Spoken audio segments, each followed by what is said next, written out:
너는 이것을 알라. 말세에 고통하는 때가 이르러 사람들이 자기를 사랑하며 돈을 사랑하며 자랑하며 교만하며 비방하며 부모를 거역하며 감사하지 아니하며 거룩하지 아니하며 무정하며 원통함을 풀지 아니하며 모함하며 절제하지 못하며 사나우며 선한 것을 좋아하지 아니하며 배신하며 조급하며 자만하며 쾌락을 사랑하기를 하나님 사랑하는 것보다 더하며 경건의 모양은 있으나 경건의 능력은 부인하니 이 같은 자들에게서 내가 돌아서라. 베드로전서 5장입니다. 근신하라 깨어라. 너희 대적 마귀가 우는 사자같이 두루다니며 삼킬 자를 찾나니 너희는 믿음을 굳건하게 하여 그를 대적하라. 이는 세상에 있는 너희 형제들도 동일한 고난을 당하는 줄을 알미라. 아멘. 아멘. 이 말씀을 가지고 마지막 때 사단의 무기 엔터테인먼트라는 제목으로 우리 주의 말씀 함께 나누겠습니다. 우리 다 예수님 제대로 믿고 천국 가기를 바랍니다. 이것 빼고 인생에는 어떤 소망도 없습니다. 잠시 즐거운 것 같다가, 잠시 내 뜻이 이루어지는 것 같다가 결국은 우리는 다 쇠하게 되고 죽어서 심판대 앞에 서게 됩니다. 이게 누구도 피할 수 없는 우리의 운명입니다. 이 말씀을 하시려고 하나님께서 우리에게 성경을 주셨습니다. 다른 종교에도 경전들이 많이 있습니다. 그런데 성경이 다른 종교의 경전들과 다른 점이 여러 가지가 있는데 그 중에 하나가 이겁니다. 하나님께서 말씀을 확실하게 증거하시려고 한 민족을 택하셨어요. 그리고 그 민족의 역사와 더불어서 성경의 모든 이야기를 진행하셨습니다. 그러니까 지극히 일부를 제외한 성경의 모든 내용들은 다 뭐냐면 이스라엘의 역사와 함께 진행되고 있고 지금도 계속해서 진행 중입니다. 그래서 우리는 사람들이 성경이 지어낸 얘기라고 그렇게 할 때마다 뭐 대단한 일을 할 필요가 없습니다. 뭐만 하면 되냐면 지도를 보여주고 여기 이스라엘이 있지 않냐. 요즘은 더더군다나 하마스와 전쟁이 있어가지고 그 이스라엘이 그 자리에 있는 것만으로 성경의 모든 이야기가 역사적인 사실이라는 증거가 되는 거예요.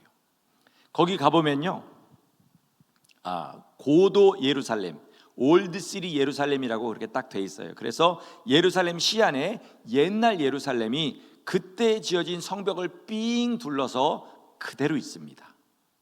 예수님께서 돌 위에 돌 하나 남겨지지 않고 다 무너지리라고 예언하신 그 성전이 진짜 예언대로 돌 위에 돌 하나 남겨지지 않고 완전히 무너지고 성벽 하나만 남아 있어요. 그거를 뭐라고 하냐면 이스라엘 사람들은 통곡의 벽이라고 합니다. 이스라엘에 있는 모든 지명들이 성경에 있는 대로 되어 있습니다. 예루살렘이 그렇고요, 또 베들레헴이 있고 갈릴리 호수가 있고 동쪽에는 요단강이 있고 북쪽에는 여전히 시리아, 아수르라는 나라가 그대로 있습니다. 이스라엘이 건국을 하고 일부러 자기들의 정체성을 살리려고 그 도시들을 그렇게 이름을 지은 게 아니에요. 수천 년 동안 그 도시들은 그 이름으로 그렇게 있었습니다. 왜 그럴까요? 성경의 모든 이야기가 역사적인 사실이기 때문입니다. 아무리 부인하고 아무리 성경이 허구라 그러고 아무리 성경에 있는 인물들이 가상의 인물들이라고 그렇게 우기는 사람들이 있다 할지라도 우리는 지금 저기에 있는 예루살렘, 이스라엘 이것만 얘기해줘도 그 사람들의 모든 도전을 다 물리칠 수 있다는 것입니다. 성경에는 이렇게 믿지 않는 사람들을 위한 역사적인 증거들이 있는가 하면 믿는 우리를 위한 예언들이 있습니다. 그 예언 중에 많은 것들이 성취가 되었어요. 예를 들어서 아브라함에게 주님께서 예언하셨어요. 내 자손들이 애굽에 들어가서 거기서 큰 민족을 이루어가지고 나와서 이 가나안 땅에 나라를 세우게 될 것이다. 자, 그것이 수백 년 후에 이루어졌습니다. 이삭과 야곱과 요셉도 같은 예언을 받아서 요셉 같은 사람은 자기 후손들에게 너희 애굽에서 나갈 때 그때가 올 텐데 그때 내 해골을 메고 나가라 이렇게 예언을 했습니다. 그리고 가나안 땅에 들어가기 전에 주님께서 또 예언하셨어요. 너희 만약에 가나안 땅에 들어가서 지금 그 민족들과 같이 우상을 섬기고 내가 미워하는 가증한 일들을 하면 결국은 그 땅에서 지금 그 민족들이 쫓겨나가는 것처럼 너희도 쫓겨나게 될 것이다 라고 예언하셨습니다. 그리고 실제로 그 일이 700여 년 후에 이루어졌습니다. 이스라엘은 나라를 잃게 되었어요.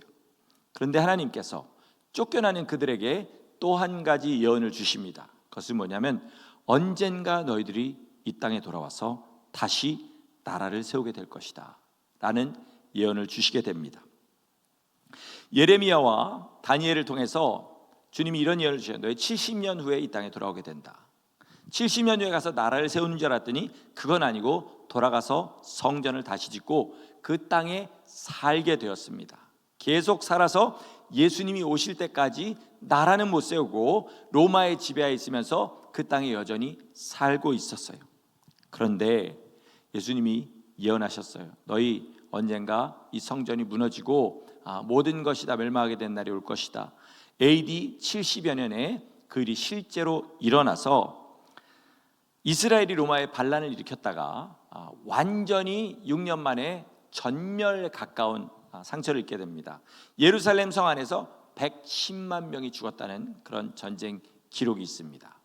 그리고 로마가 이 사람들을 이제 거기에 살지 못하게 하고 각 나라로 흩어보내요. 서유럽에 자기가 지배하는 나라들로 흩어보내요. 그래서 거기서 이제 살게 됩니다. 이것이 이스라엘의 실제적인 방랑의 시작이에요. 주님 뭐라고 예언하셨다고요? 다시 돌아와서 나라를 세울 것이다. 예언하셨는데 이제 아예 그 땅에서 쫓겨났어요. 그리고 나라를 돌아다니면서 자기들의 언어도 잃어버렸습니다. 기독교가 로마의 국교가 되면서 유대인들에게는 또 하나의 레이블이 붙게 됐는데 그건 뭐냐면 크라이스트 킬러라는, 예수님을 죽인 자라는 그 레이블이 붙게 돼요. 그러면서 이제는 떳떳하면 박해를 당하고 떳떳하면 학살을 당하는 그런 민족으로 전락하게 됩니다. 십자군 전쟁은 기독교와 이슬람 간의 전쟁이었는데, 엄밀히 얘기하면 카톨릭과 이슬람 간의 전쟁이죠. 근데 그 가운데서 가장 많이 죽은 사람은 유대인들이에요. 엉뚱하게 그 가운데 껴서 학살을 당하게 됩니다. 거기만 그런 게 아니라 스페인에서도 그런 일이 생기고 폴란드, 러시아 이런 데서도 똑같은 일이 생겨서 유대인들은 점점 더 살기가 어려워지게 되죠. 지금 유대인들이 이제 세계 경제를 쥐고 있지 않습니까? 그런데 그게 우리가 생각할 땐 유대인들은 머리가 좋아, 자질이 있어 이렇게 생각하는데 그게 아닙니다. 그들이 어디를 가나 신앙을 지키고 자기들의 민족성을 지켰어요. 하나님 보시기에는 그것이 아름다운 일이지만 다른 나라 사람들에게는 자기 땅에 들어와서 자기 나라 사람들이 되질 않는 거예요. 그러니까 농경 시대에 아무도 땅을 주지를 않습니다. 그러니까 그들에게 남은 선택지는 어디밖에 아니면 도시밖에 없어요. 도시에 가면 농사 못 짓잖아요. 뭐 하게 되죠? 장사하게 됩니다. 장사를 천하게 여기던 시절에 이들은 이미 장사를 시작해서 경제의 흐름을 배웠어요. 어떻게 금융업을 잡게 됐냐면 중세 카톨릭은 고리대금업을 죄악으로 여겼어요. 그래서 안 하려고 했습니다. 그런데 이렇게 보니까 걸맞는 민족이 하나 있는 거예요. 자기들이 볼 땐 예수님 안 믿는 죄인들이죠. 그리고 학살을 당하다 보니까 현금이 최고다. 그래서 현금을 많이 보유하고 있는 사람들이 유대인들이었어요. 그래서 그 사람들한테 일찍 금융업을 맡긴 거예요. 그러다 보니까 근대화가 왔을 때 상업이 세계의 중심이 되고 금융업이 중심이 되었을 때 그것을 선점하고 있는 무리가 바로 유대인이 된 거예요. 그래서 유대인이 지금 세계 경제를 붙잡고 있는 겁니다. 그런데 아무리 돈을 쥐고 경제를 쥐고 있어도 권력과 국민의 권리라는 게 주어지질 않아요. 말씀드린 대로 여차하면 사람들이 유대인의 집을 습격해서 그들을 죽이고 가진 돈을 다 빼앗는 거예요. 이게 정기적으로 일어나게 되었어요. 그러면서 무슨 생각을 했을까요? 나라가 있었으면 좋겠다, 이 생각을 하게 된 거죠. 그러다가 19세기에 서유럽에서 유대인들을 향한 박해가 일어나게 됩니다. 이젠 더 이상 못 참겠다 그래서 한 사람씩 이스라엘 땅으로 들어가게 돼요. 이스라엘 땅에 당시에 들어가는 건 어떤 거냐면요, 지금 이 뉴저지 여기 살다가 아프리카에 들어가는 것보다 더 어려운 일이에요. 왜요? 거기는 황무지기 때문에. 그러나 더 이상 박해를 참지 못하고 거기에 들어가게 되고 계속해서 세계 각지의 유대인들에게 손짓합니다. 야, 여기 들어와서 우리 같이 나라 세우자. 그러는데 말씀드린 대로 이미 자리를 잡았는데 불편한데 왜 들어가겠습니까? 그래서 1880년부터 1940년대까지 60년 동안 거기 들어간 사람들이 몇 명이냐면 한 30만 명 정도입니다. 그런데 1940년대 무슨 일이 일어납니까? 나치가 등장해요. 그리고 홀로코스트가 시작이 됩니다. 몇 명 죽었죠? 이스라엘 백성들이, 유대인들이 600만 명이 죽게 됩니다. 가장 많은 유대인이 죽은 나라 중 하나가 폴란드입니다. 근데 여러분, 폴란드에 무슨 일이 일어났냐면, 자, 우리 이렇게 다 같이 살고 있어요. 근데 이제 제가 유대인입니다. 유대인이에요. 날마다 이렇게 같이 인사하고 즐겁게 이렇게 지내다가 나치가 딱 들어오니까 여러분 중에 한 명이 나치한테 전화하는 거예요. 우리 목사님 클로스터에 살고 있습니다. 이렇게 신고하는 거예요.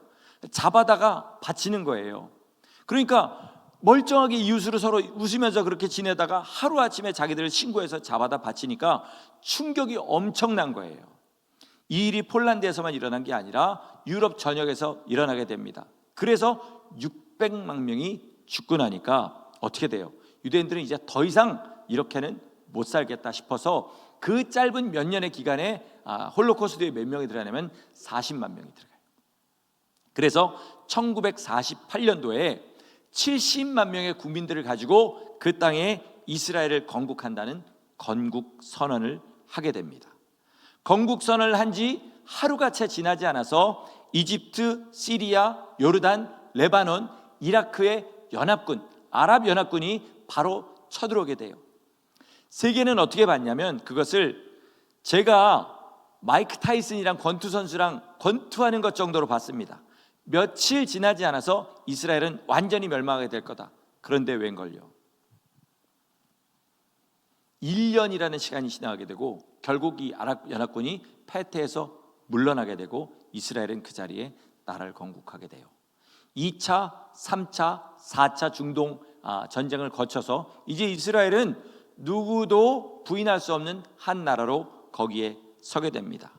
자, 여러분, 제가 왜 이렇게 장황하게 설명을 했냐면 성경에서 주님께서 예언하신 모든 일들이 다 이루어지고 이스라엘마저 그 땅에 나라를 세우게 됩니다. 이게 뭐냐면 이스라엘이 그 땅에 나라를 세우게 된 것이 마지막 때의 시작입니다.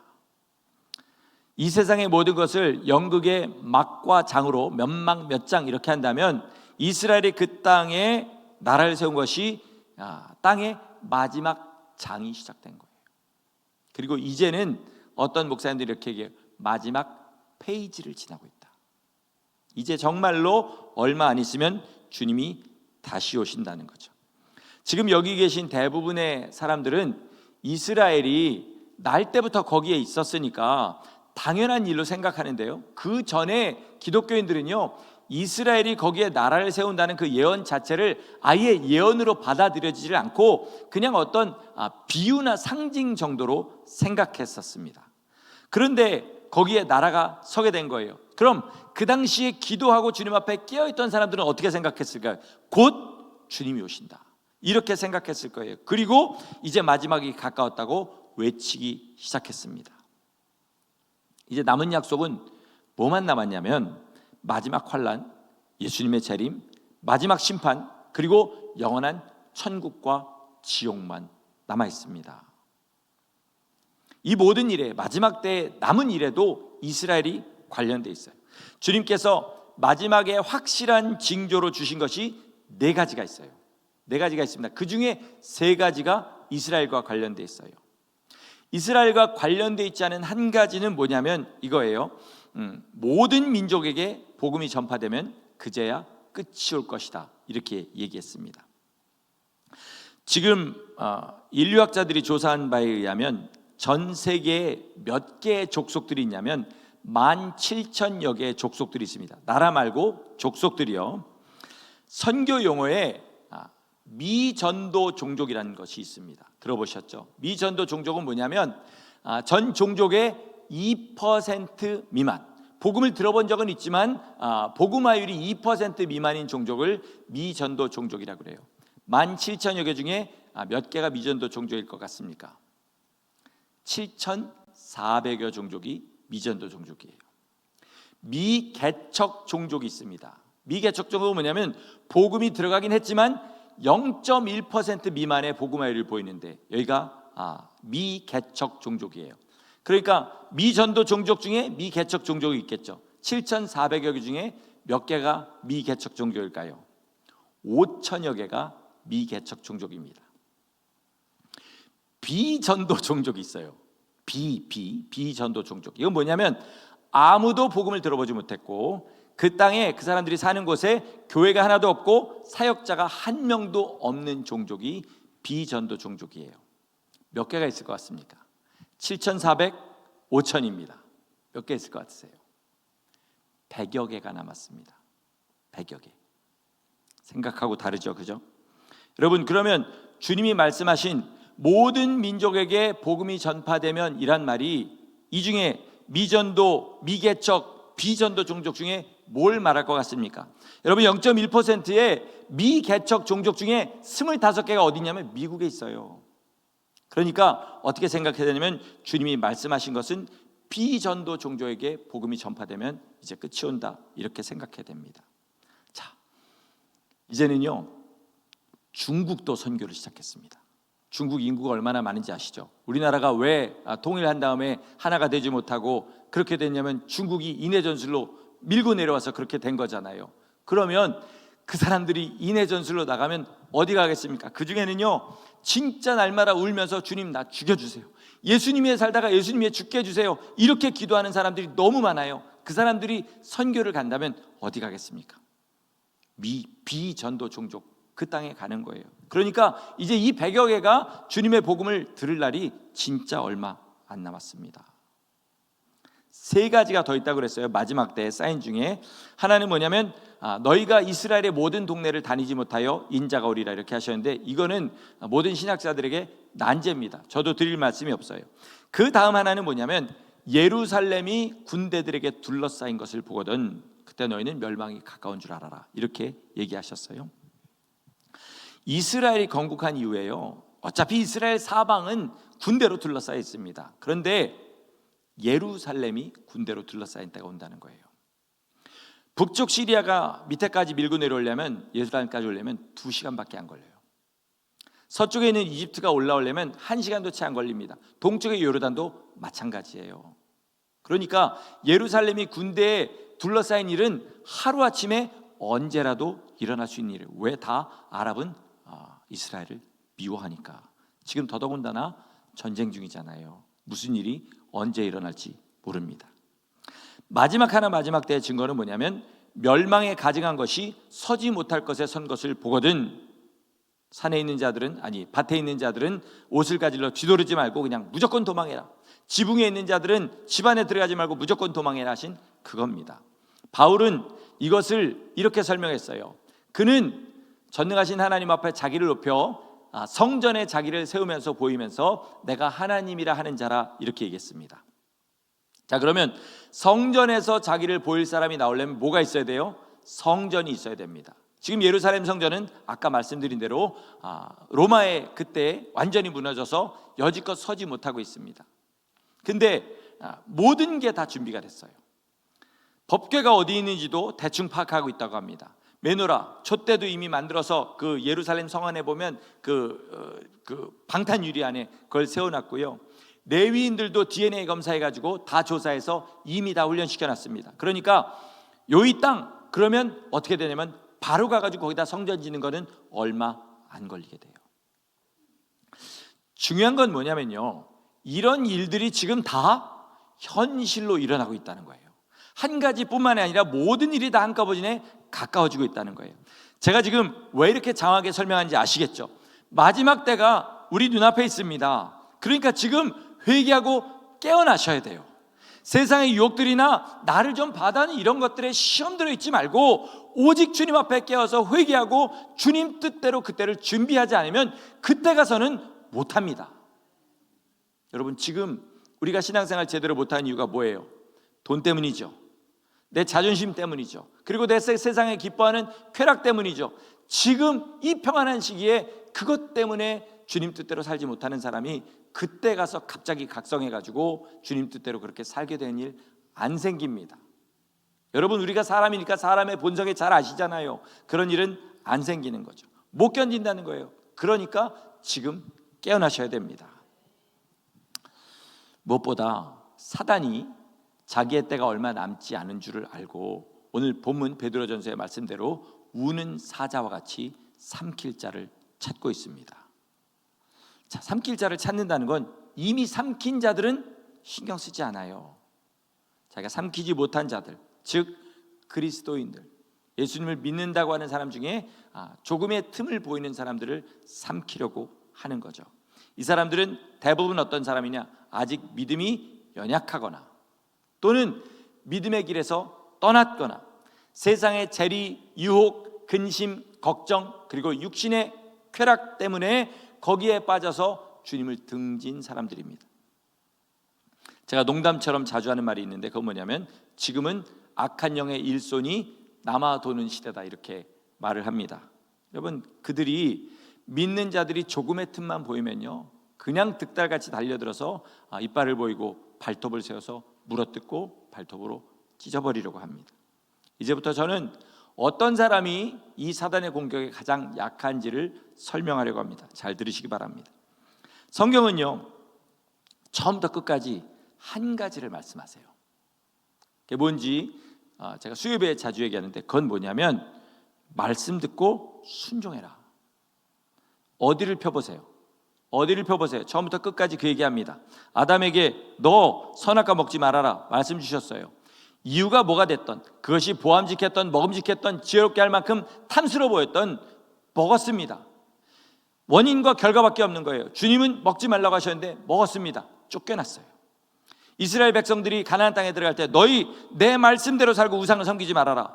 그들이 어떤 이유가 됐던지 간에 우상을 섬기고 말씀을 떠나 살았어요. 결국은 쫓겨나게 되리라는 말씀이 이루어졌습니다. 지금 신약 성경을 보세요. 주님 말씀하셨어요. 누구든지 나의 이 말을 듣고 순종하는 사람은 반석 위에 집을 짓는 사람 같을 것이요 누구든지 나의 이 말을 듣고 순종하지 않는 사람은 모래 위에 집을 지은 것 같으리니 그때가 오면 반석 위에 지은 집은 단단하고 모래 위에 지은 집은 무너지게 될 것이다.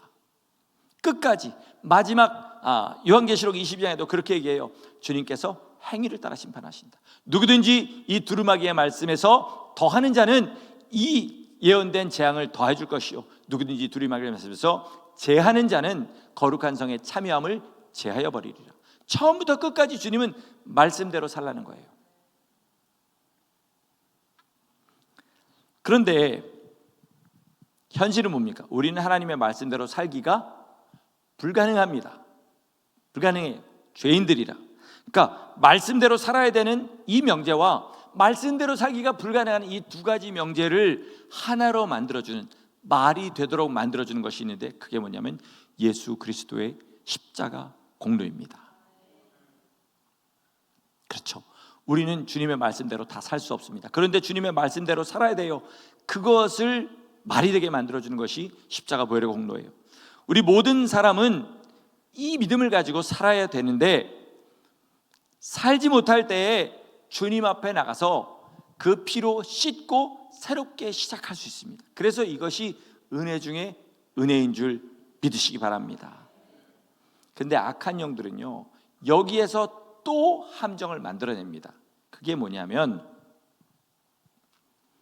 예수님이 다 용서하시니까 말씀대로 안 살아도 돼 이렇게 가르치는 거예요.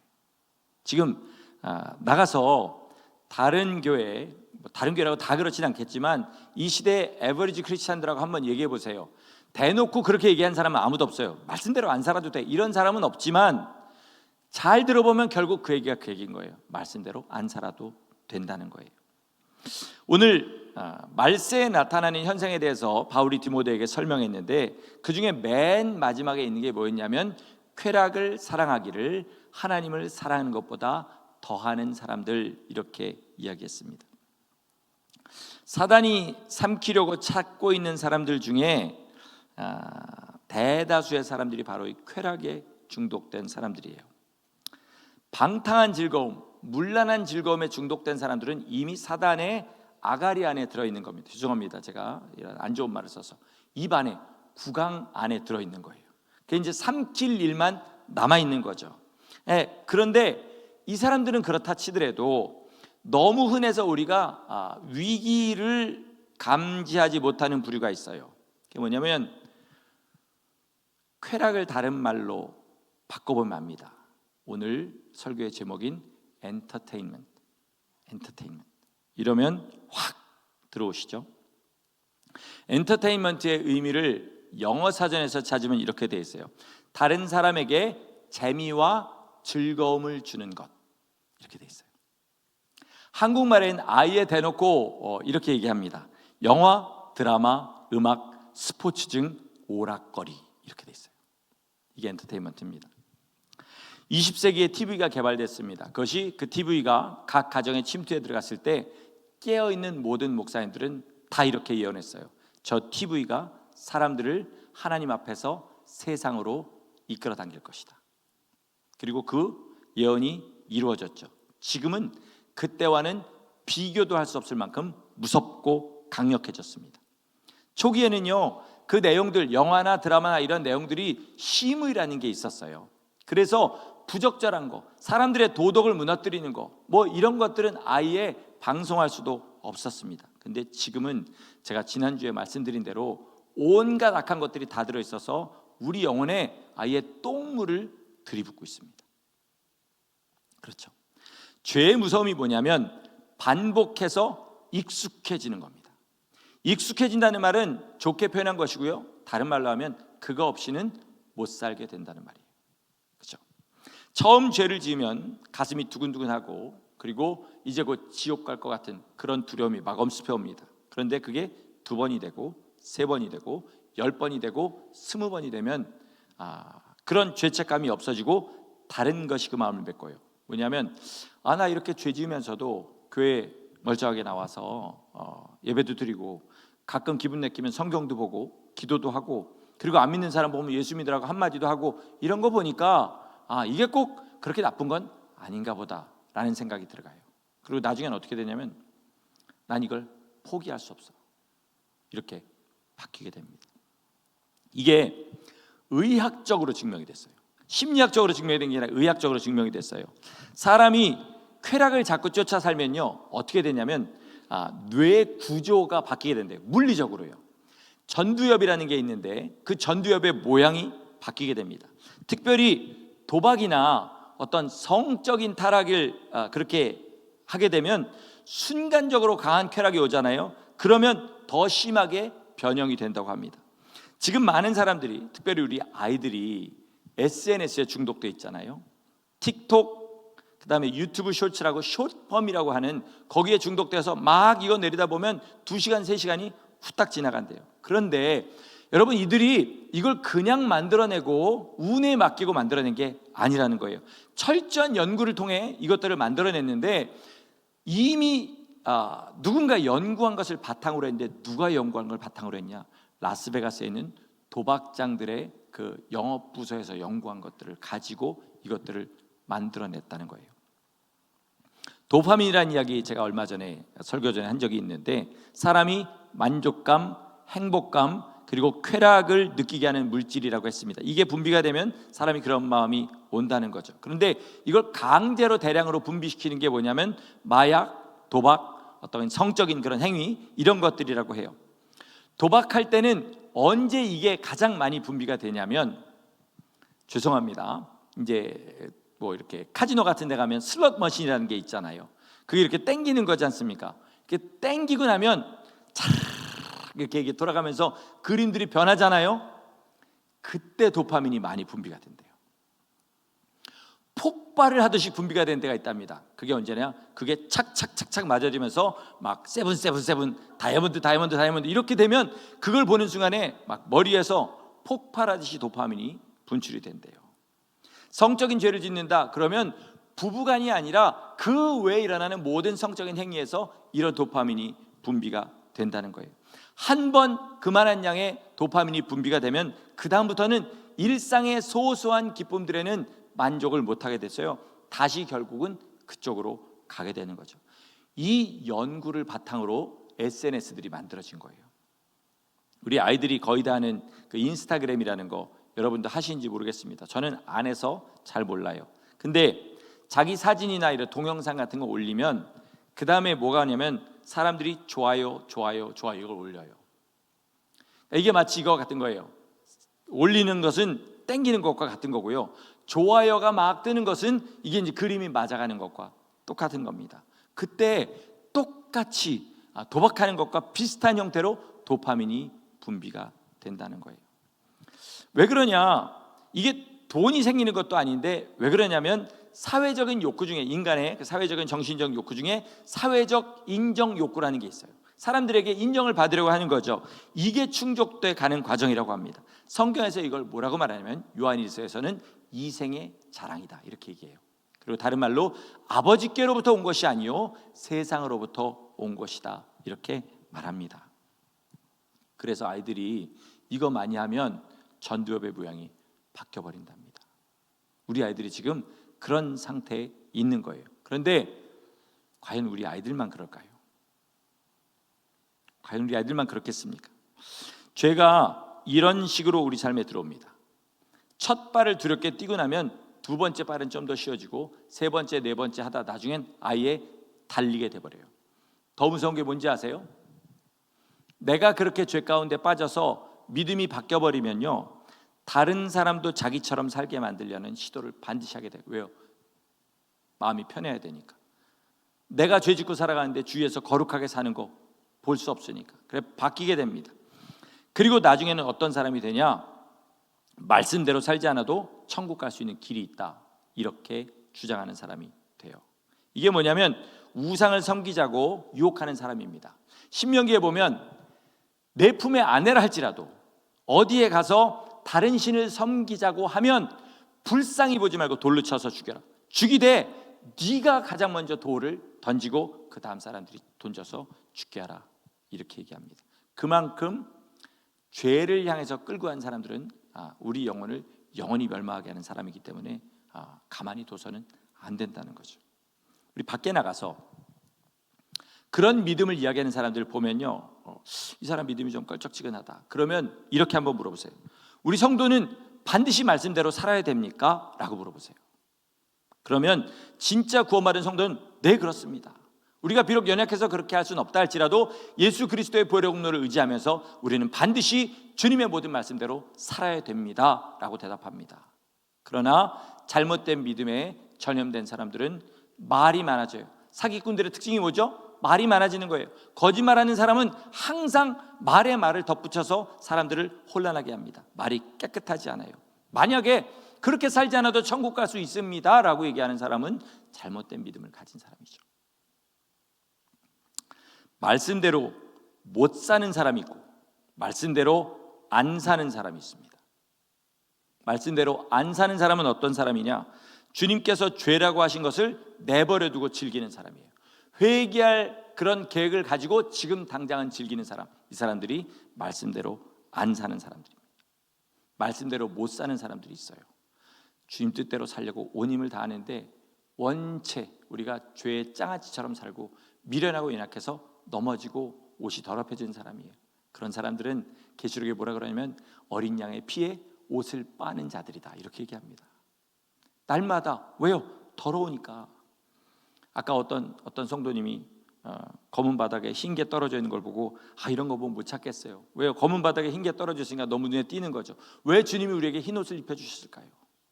조금만 죄가 있으면 금방 알아채라고. 그리고 어린 양의 보혈 앞에 나와서 씻으라고. 그러니까 어떻게 됩니까?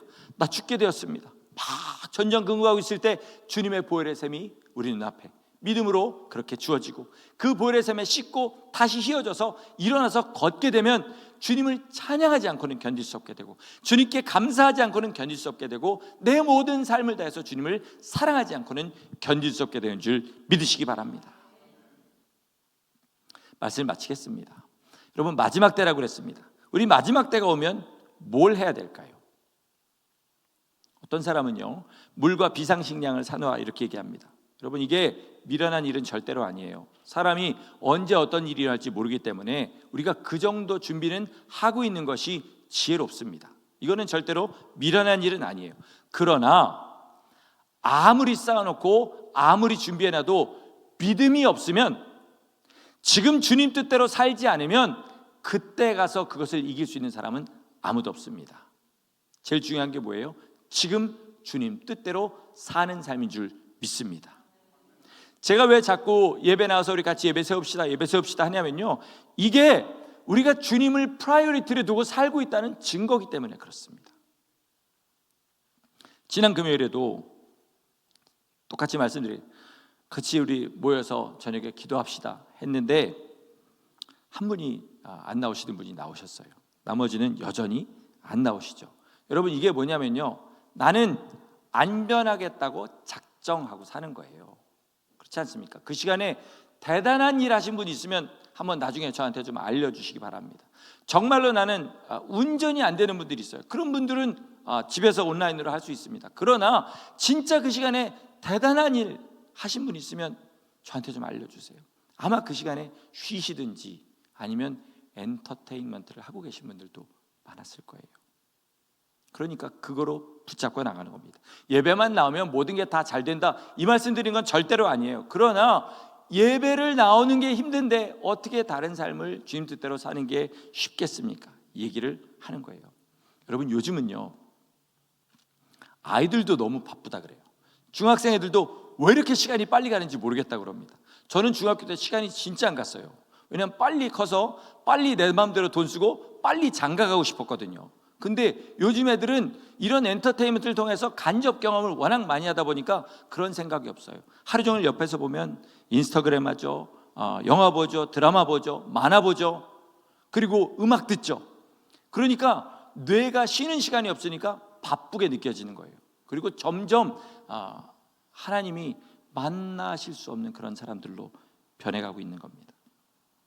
어떤 젊은이가 디지털 디톡스라는 거를 한 그런 글이 올라왔어요. 시골 인터넷이 없는 마을에 가가지고요, 그냥 여행 가방만 들고 가는 겁니다. 책 몇 권 들고 가서 일주일을 지내는 거예요. 첫날하고 둘째 날 오전까지는요 정말 미쳐버리겠더래요. 마음이 우울해지고 불안해지고 지금 세상의 모든 것들을 다 놓치고 있는 그런 느낌이 들더랍니다. 둘째 날 오후부터 점점 마음이 편안해지기 시작하고 셋째 날, 넷째 날이 되니까 완전히 마음이 편안해지고 다섯째 날, 여섯째 날이 되니까 잠을 잘 자고 몸이 좋아지더래요. 안 믿는 사람도 이 엔터테인먼트에서 멀어지니까 마음과 몸이 건강해지는 거예요. 우리 성도는 어떻게 될 것 같습니까? 예배와 기도와 주님께 순종하는 생활이 제자리를 잡게 됩니다. 예배 드리고 집에 가면 여러분 지금 마음에 뭐 생각하고 계세요? 뭐 하실 겁니까? 집에 가시면 주로 하시는 일이 뭔가요? 그게 사실은 여러분의 지금 주업과 같이 되어버렸습니다. 사람이 8시간을 일하고 8시간을 자고 나머지 8시간에 먹고 자고 다른 생활들을 한다고 합니다. 그런데 지금은 8시간 일하는 거는 여전하지만 잠자는 시간 줄이고 먹는 시간, 나머지 일상생활을 다 줄여서 엔터테인먼트에 삶을 다 바치고 있습니다. 그렇기 때문에 우리가 바쁘고 마음에 평안이 없는 거예요. 얼마나 이것들을 멀리하면 될까요? 저는 이렇게 말씀드리고 싶습니다. 아예 다 끊어버리십시오. 혹시 저 지금 마음에 사람이 어떻게 그렇게 하고 살아요? 라고 하시는 분이 있었으면요, 그게 중독됐다는 증거예요. 왜요? 원래는 없었던 겁니다. 60년 전까지만 해도 텔레비도 없었고 우리나라에 인터넷 이런 건 나온 지 20년밖에 안 됐고요, 스마트폰은 나온 지 15년밖에 안 됐어요. 그런데 이거 없으면 못 사는 사람이 돼버렸어요. 이게 뭐예요? 중독이죠. 매인 거죠. 그러므로 여러분, 삶의 재미라는 이름으로 교묘하게 우리 안에 들어온 이 사단의 미끼들, 언젠가 이걸 물고 있으면 사단이 탁 낚아채면 우리가 사단에게 낚이는 그런 고기들이 되지 않도록 지금 끊어버리고 주님 사랑하고 주님 안에서 서로 사랑하는 그 재미만 남아서 참 기쁨으로 주님 섬길 수 있는 그 하늘의 엔터테인먼트 우리 삶 가운데 가지고 사시기를 예수님의 이름으로 간절히 축원합니다. 아멘.